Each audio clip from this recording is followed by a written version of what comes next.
মেলেংস্থিত ভোলানাথ সন্দিকৈ আদৰ্শ জাতীয় বিদ্যাপীঠৰ ৰূপালী জয়ন্তী বৰ্ষৰ শুভাৰম্ভ 2001 চনত প্ৰতিষ্ঠিত পূব যোৰহাটৰ অন্যতম অগ্ৰণী শিক্ষানুষ্ঠান ভোলানাথ সন্দিকৈ আদৰ্শ জাতীয় বিদ্যাপীঠে ৰূপালী জয়ন্তীৰ বৰ্ষত ভৰি দিছে। পুৱাৰে পৰাই বিদ্যালয়ৰ প্ৰাংগণত এক উলহ-মালহ পৰিৱেশে বিৰাজ কৰিছে। পুৱা পৰিৱেশ নিকাকৰণ, গছপুলি ৰোপণ, বন্তি প্ৰজ্বলন, পতাকা উত্তোলন, স্মৃতি তৰ্পণৰ পাছতেই মূল সভা অনুষ্ঠিত হয়।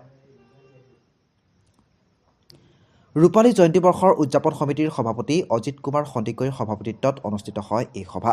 লগতে যোৰহাট জিলা জাতীয় বিদ্যালয়ৰ সমন্বয়ৰক্ষী সমিতিৰ কাৰ্যকৰী সভাপতি ত্ৰিশুল শইকীয়াক উদ্বোধক হিচাপে আৰু যোৰহাট জিলা জাতীয় বিদ্যালয়ৰ সমন্বয়ৰক্ষী সমিতিৰ সভাপতি ৰঞ্জিত গোহাঁই বৰুৱাক নিৰ্দিষ্ট বক্তা হিচাপে আৰু বিশিষ্ট অতিথি হিচাপে অৱসৰপ্ৰাপ্ত অধ্যাপক যোগানন্দ বৰাৰ লগতে বহুসংখ্যক গণ্যমান্য ব্যক্তি উপস্থিত থাকে।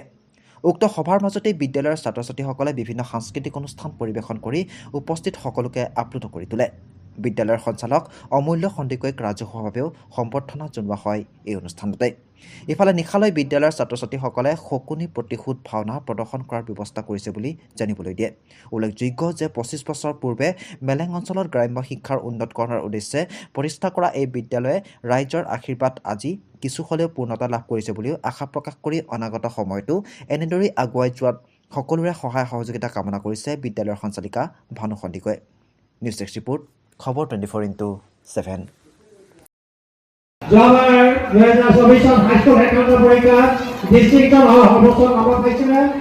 গতিকে তেওঁ অনাগত দিনবিলাকত আৰু শিক্ষাত আগুৱাই যাওক বুলি আমি ভগৱানৰ ওচৰত প্ৰাৰ্থনা জনাইছোঁ।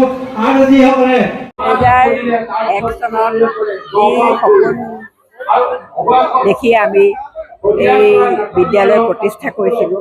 আজি সেই বিদ্যালয়ে 25 বছৰ সম্পূৰ্ণ কৰিলে। আমি যেন এখোজ আগবাঢ়ি গ'লোঁ। যদিও প্ৰথম অৱস্থাত বহুতো ঘাত প্ৰতিঘাতৰ সন্মুখীন হৈছিলোঁ, কিন্তু তথাপিও সকলোৰে সহযোগত আমাৰ উত্তৰণ ঘটিলে বুলি আমি কওঁ।